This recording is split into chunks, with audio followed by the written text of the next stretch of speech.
Good morning, good morning, good morning. My name is Sean Dex and I welcome you back to the Mango Grove for your daily analysis video on Bitcoin and ChainLink. In today's video, we have a lot of important things to discuss. Bitcoin is about to close its month. Bitcoin is sitting at a key juncture and the bulls have a lot to prove to us. In today's video, I'll be discussing what I am looking for the bulls to show us, and we'll also be going over ChainLink USD. Is ChainLink looking bullish? Is ChainLink looking bearish? I'll be sharing my thoughts on that. So if you are interested in any of that, you better watch this whole damn video.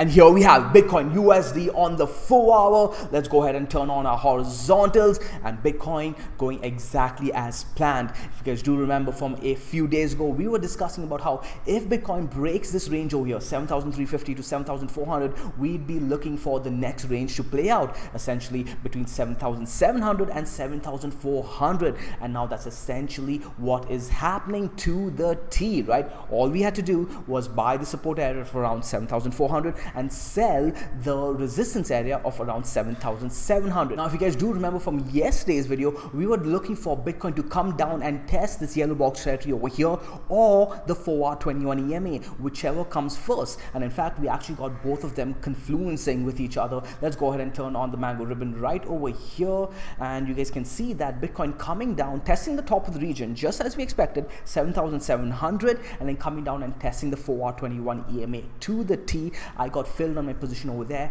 Now the question is, do we see that follow through back to the top of the range? If we see another test of this range over here, I'd be looking for that to break. We already got one test, two tests, a third test. Now, you guys know that I don't normally look at the number of touches as enough of a reason to say, hey, something is going to break. But we do have something else going on over here too that I'm sure a lot of you are eyeing. Let's hide the mango ribbon for now. And we do have this inverse head and shoulders over here that could be playing out. Okay, now I'm using the word could because a lot of people get too stuck up or too hung up on these measured moves for the pattern, and they hold out even when the pattern is invalidated. Okay, so far the pattern is not invalidated, but we need to see that follow through, and we do have a measured move to be had over here pointing all the way up to, I believe, 8,150-ish. Yep, 8,150 to the next to our next range after breaking out of this range. Okay, so it's very simple. Okay, you don't even need to spot the patterns and play the patterns. All you need to do is identify the ranges. Okay, and for those of you guys who are on the Mango Seed program and who have watched the support and resistance module, you know how effective this can be, right? And that's what we were doing even for the past few days. We identified a range underneath over here, looking for this neckline here, the 7,350 range to break, and after that we were looking for our next level, which was 7,700, and play between those ranges. Okay, and now I've taken already 2 trades off this range, and I'll be waiting for this range to break at around 7,700, and if we break that, I'll be looking for the next move all the way up to 8,150-ish, right?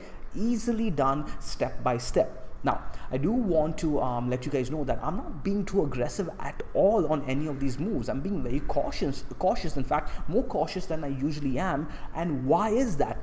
Well, it's because we are about to close the monthly, and you guys know how much importance I'm placing on this, and we discussed this a couple of videos ago. Let's go ahead and pull the monthly out again, now again. And essentially, what are we looking for? We're looking for Bitcoin. We were rather looking for Bitcoin to do 2 things. Okay, we are looking for Bitcoin to, 1, defend that monthly 21 EMA, and looked a bit shaky. We were wondering whether that was going to happen or not, and I do believe it happened a couple of hours right after I posted the video. The second thing that we were looking for Bitcoin to do was perhaps even close above the 10 SMA. Let's go ahead and turn on the mango ribbon again, and we have the yellow 21 EMA right over here. As you guys can see, that is the monthly 21 EMA, which was sitting at around 7,070-ish when we came down and tested it, even went underneath it a little bit. But hey, so far it looks, okay, the month hasn't closed yet, but it looks like the bulls have managed to defend that.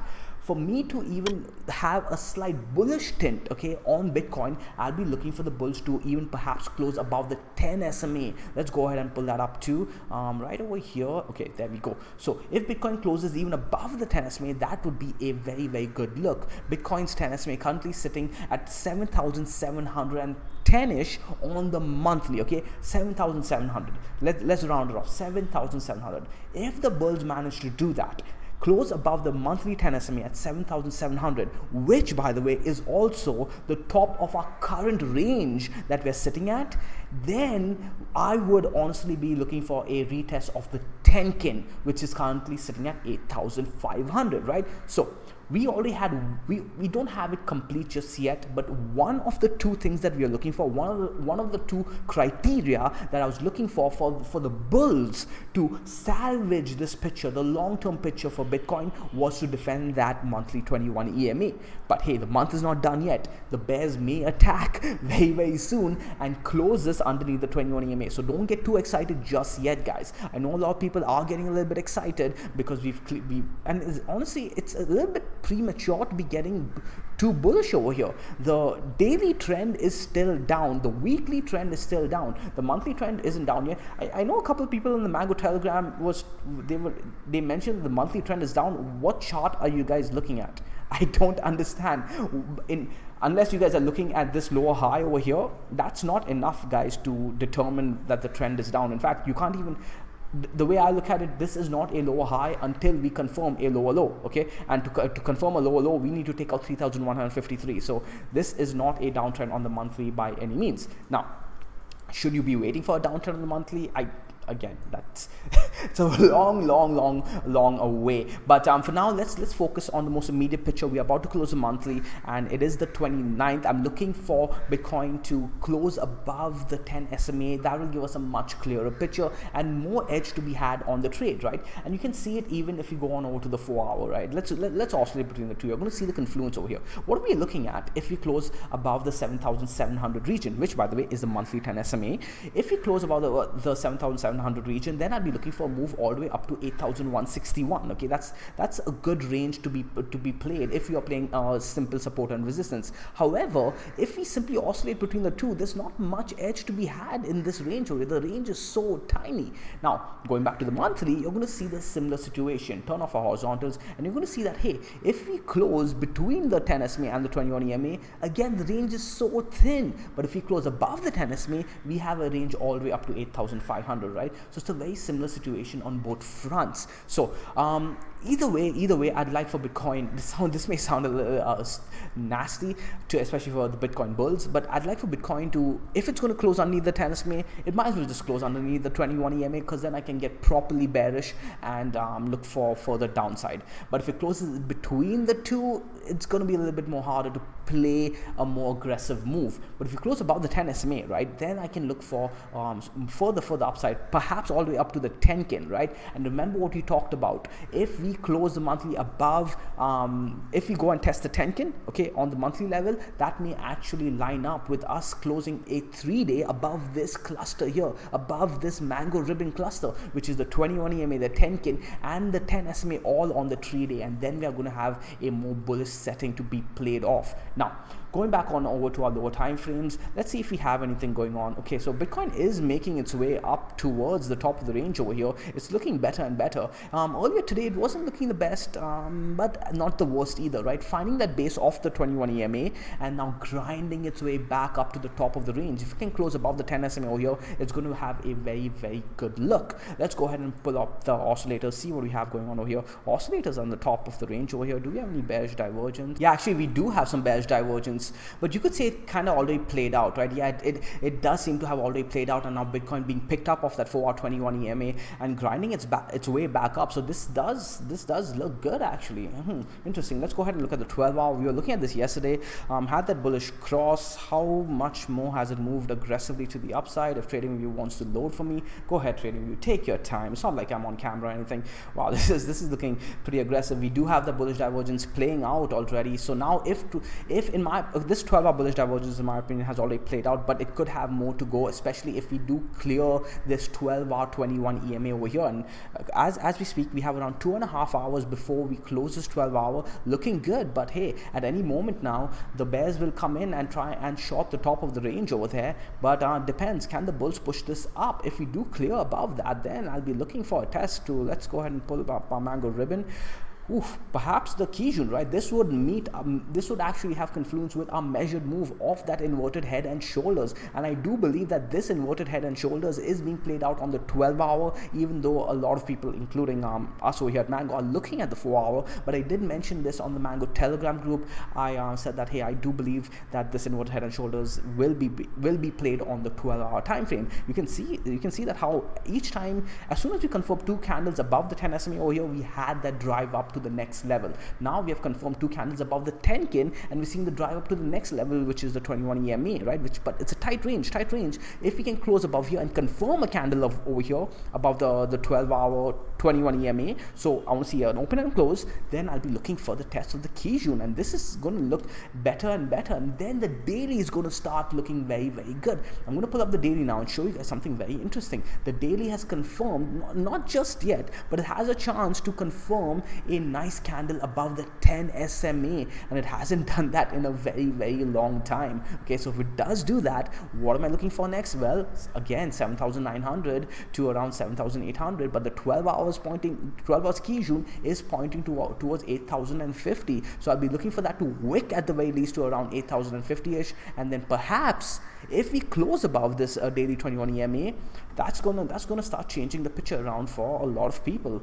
Okay, cool. So things are beginning to look good for Bitcoin, but again, guys, the 7,800. Okay, this neckline on the daily level, you're seeing it right over here, lining up. Okay, let's go ahead and put a nice thick line over there. This chart is getting very, very messy, so just bear with us, guys. Let me go ahead and turn this into a nice thick line.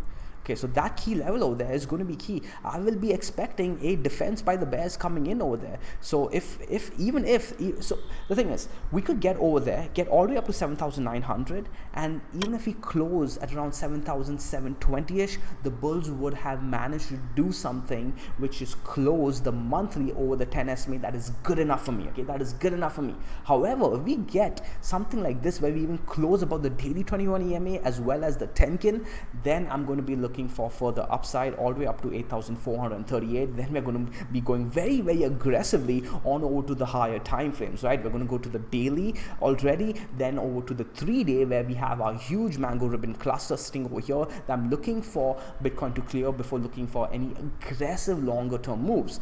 Again though, this is what Bitcoin tends to do, right? It starts getting you excited, it pulls you into possible potential moves without us even having gotten there. You're like, oh, if Bitcoin does this, then I'm going to do that. If Bitcoin does this and then that. Okay, no, guys, let's not get ahead of ourselves. Let's not get excited. For now, the picture is still bearish, all right? Things are looking good on the 4-hour, things are looking good on the 12-hour, but not on the daily just yet. For me to be very, very convinced, I'm going to look for Bitcoin to set in higher lows and higher highs on the daily, and then after that, start looking for that to also be put in place on the weekly. For now, Bitcoin it's not even confirmed yet, right? But let's say Bitcoin confirms this as a low at 6,510, and we don't take out this low as well, then this will be confirmed as a low around 6,510. We still have to make a high. We have to clear what? 10,350-ish? Okay, that's a long ways away, guys. What I'm seeing is likely to happen is for Bitcoin to first set in this low over here. This is the most bullish picture we can get that is reasonable without something crazy happening. Bitcoin setting a low over here around 6,500, then setting a lower high at somewhere around 8,700, 8,800-ish, and then coming in and setting a higher low. If we can do that, okay, then I'm going to be like, okay, you know what? I'm going to be looking to buy the dips again, like I was doing throughout this entire run. Until then, I'm going to be looking to be selling the weekly levels, and I'm willing to be wrong on that. Okay, I'm going to be shorting the weekly levels, and I'm willing to be wrong on that because hey, I'm long-term bullish on Bitcoin. I'm still spot buying Bitcoin according to my plan. So for now, until we set in that low high and then that high low, I'm going to be a little bit more cautious on my long-term plays. And guys, what does that mean? We're waiting like 2 more weeks, another 15 days. We're going to be close to Christmas at that point. And hey, by the way, guys, the month of December, I'm going to be, we'll talk about that later, but I'm going to be traveling a little bit, scouting for real estate properties that I want to be purchasing very soon. So I'll be kind of on the road. I'll still try to get these videos out, but it'll be kind of difficult to be as as prompt, or rather as timely. So just keep that in mind. I'll talk about it again. I'll remind you guys so nobody is kind of waiting on me. But hey, I'll try and get the videos out anyways. Okay, that being said, what else do I want to talk about? We talked about the daily, we talked about the monthly, we talked about the weekly too. Remember guys, Kijun coming at 8,522 as well, and that monthly Tenkin coming in at around 8,520. So yeah, if we do close above this 10 SMA over here on the monthly, I'll be looking for us to get the test of the weekly level, which is the weekly Kijun, as well as the monthly Tenkin. Bitcoin is taking up right now as we speak, looking good. My long is looking good. Seeing some resistance over here.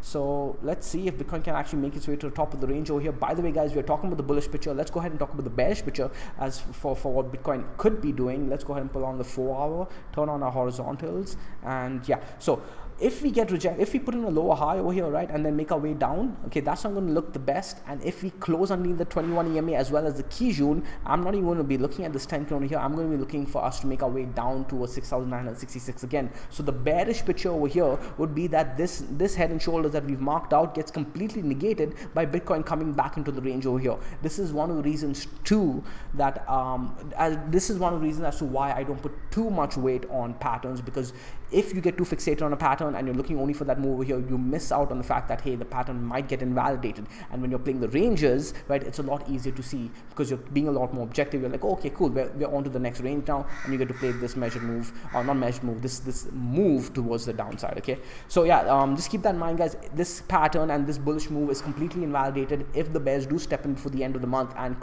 start closing candles underneath 7,350-ish, underneath the 21 EMA and the Kijun. That's what you guys need to be looking at. All right, cool. So that's it for Bitcoin USD. Let's go ahead and is there anything else I want to talk about Bitcoin daily? I'm probably forgetting something or the other guys, but for the most part, you guys have the gist of it all. Let's go ahead and switch. Oh, let's go ahead and look at the mango wine. I've been getting requests to look at that more often on the videos because you guys don't have access to it. But guys, even though I go over it on the videos, try not to play it off the videos because it's so hard for you guys to do that. Like you guys don't even have access to the accompanying video explanations on where I explain how to exactly use it. I will give you guys my interpretation of what I'm seeing over here. So let's go ahead and pull up this is the 1 hour. Let's pull up the mango wine right over here. And yeah, the mango wine has switched green, right, in a very, very timely manner because you are getting really, really good bounce plays, but not giving you that buy signal just yet. It's giving you a good buy signal, but not the amazing buy signal just yet, right? And you have to be patient for that. The 4 hour, however, let's go ahead and look at what it's saying. The 4 hour giving you the amazing, like, get out of your short signal right over here. Getting the low, like, I just love this on the 4 hour as well as the 12 hour is so good for these kind of things, right? And it's even in the last market cycle low at around 3,000 guys. It did the same thing on the 4 hour as well as the 12 hour. So this over here called the low, and now it gave you a signal right over here to sell, but it's not giving you a buy signal by any means. And if you did sell, it's telling you to hold on to yourself for now. It's telling you to hold on to yourself for now until this switches red. The shorters, this is telling you exactly how you should be playing it, to be honest, because the trend is still down on the daily and giving you a sell signal around here. You could say around 7,650-ish, basically the top of the range, right? Use it in confluence with your ranges, and this would be a very, very good short. You could have taken profits over here or hold on to it, depending on how aggressive you want to be. So that's what the mango wine is saying. And let's go ahead and look at the 12 hour as well. Is the 12 hour saying anything just yet? Nope. The 12 hour is saying be patient and is likely going to give us a signal only when we get a very, very, very good move. Not just yet. Okay, so that's it for the mango wine. Let's go ahead and look at Link USD now and see what Link is doing. So yeah, Link, you have a Link on the daily. And by the way guys, I did do a Link only video where I broke down the entire chart, its history and everything using Binance, because the Binance chart, because that has more history on the USDT pair. Please go ahead and watch it. But essentially we're coming and smacking right against the range that we talked about, right? $2.30, the resistance that we talked about. Do I have it marked on this chart? Nope. We can go ahead and mark it right now though. $2.30. As long as Bitcoin, as long as ChainLink is smacking against that, I would not be looking to be a buyer. If we close above that, however, then I'd be looking to be a buyer and be looking for a move to $2 $2.50, and that is a key weekly level too, right? So essentially very simple. If we close above $2.33, if Chainlink closes above that, either a 12-hour or 2 4-hour candles, I'll be looking for a move to $2.50. Let's go ahead and see what the oscillators are saying over here. First, let's go ahead and see what the Mango Ribbon is saying. Is there anything to be had over here? Okay, the 10 SMA coming in on confluence with this key level over here, $2.30. So if we close, you can look at the 10 SMA instead. If you're not good at marking your levels, guys, look at the 10 simple moving average, and if you close a daily, close a 12-hour. If you close a daily, okay, keep it simple, guys. If you close daily above the 10 SMA, then you can look for a move to the 21 EMA, which is where the $2.50 mark. Okay, so that's essentially how I would be playing it. Now, let's go ahead and see the cloud. The cloud should be green still. Yep, the cloud is still green. I'm not expecting it to switch red, not just yet, at the very least, as long as we are getting these moves. The top of the Kumo, the bottom of the Kumo is also lining up with that $2.50 mark, $2.45 to be exact. So a lot of resistance over here at the $2.50 mark. It is also a key weekly level. Let's go ahead and look at the oscillators to see what Chainlink is doing. Is there any momentum? So oscillators have crossed bullish. We are seeing that kiss that we saw Bitcoin also do. What I'll be looking for this to do is stay bullish, have that kiss, and then widen up, okay, and then move back over this 20 zone over here on the stochastics, okay.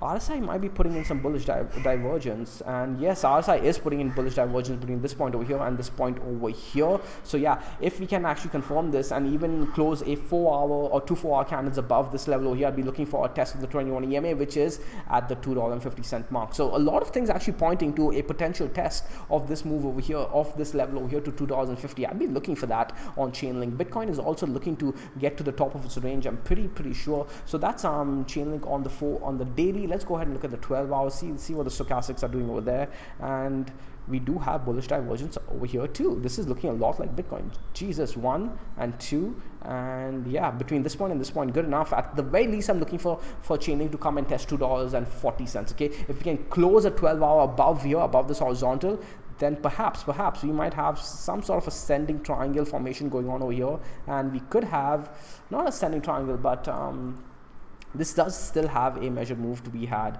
pointing to $2.50. Okay, cool. So a lot of things pointing to around $2.50, but I would like to see the weekly close above that. If we can see a weekly close above that, I'm looking for $2.80 right after that. Okay, so let's go ahead and look at the 4 hours. Is there anything happening over there? Oh, the 12-hour stochastics, I forgot to look at that. That is cross bullish too, and okay, cool. So this is not looking bad at all. The momentum is moving to the upside. Let's go ahead and look at the 4 hour. Do we have anything over here? Nothing to note on the momentum. I don't like looking at the momentums on the altcoins, but we can see a clear picture of this ascending triangle on the 4 hour, right? And we talked about this, guys. When you are spotting something on the high time frames, I talked about some of my Ripple video, XRP video, I do believe. When you're spotting something on the high time frames and it's not that clear, right, a pattern or some sort of formation, you're sometimes better off lowering the time frames and going and breaking down into the low time frame and seeing if you can spot it over there. And here we have it around perhaps even $2.60. This kind of, let's go ahead and be a little bit more conservative with this. I'd look for $2.55 to be that resistance. And yeah, $2.58-ish over here on the 4 hour time frame, but this does look like it wants to break up. Okay, you could also look at this as a double bottom-ish kind of thing if you're looking at it like this. But again, you can just look at the range, guys. Just look at the range. Your major range is $2.33 on the 4 hour, on the 12 hour, and the daily. So yep, that's it for Chainlink. We very clear what we need to do for Chainlink. If we clear $2.30, then I'd be looking for around $2.55. If we get rejected from here, and then I'll be looking to test the bottom of the range over here at around $2. And if we lose $2, well, we discussed what we're looking for in the previous video. We went over all of that as a more longer term picture for Chainlink. But for now, we are simply oscillating between this range over here, $2.30 and $2 mark at the bottom. I'm looking for this to actually break to the upside, especially if Bitcoin does break its range towards the upside, essentially breaking 7,677, right? Basically, 7,700. If we break 7,700, I'll be looking for that move to around 8,150. Okay, until then, no reason to get too bullish, no reason to be too bearish either. It's best to just be neutral and play the ranges. Overall, most of the time frames that matter to me, the daily and the weekly, are looking bearish, and once the weekly look bearish, there's no reason for me to get too aggressive, right? Losing that low, that 7,350-ish low, we have retaken though, but either way we did lose it, right? Let's go ahead and take another look at the weekly. Yeah, what's 7,000? Yeah, this low here, 7,300. We have retaken it right now, but still, a lot of people are eyeing this wedge over here. We could make our way to the top of the wedge, 8,550, right? So the top of the wedge is also pointing to 8,550. We have the monthly Tenkan, the weekly key June. We have some key 3-day levels sitting over there too, and it's also the top of the wedge. So I'd be looking to be a seller over there on first pass. If I'm wrong on that and we actually break to the upside, I'll be very, very happy. Either I'd be happy to be wrong. Until then, guys, throw it a subscribe, because hey, it allows me to get to that 10,000 subscriber mark where I can post more regular updates for you guys throughout the day. For those of you guys though who aren't in the Mango Telegram group, go ahead and join the Telegram group, because I do post my thoughts over there throughout the day. I'll see you guys in the next video. Throw a like, throw a subscribe. Ciao.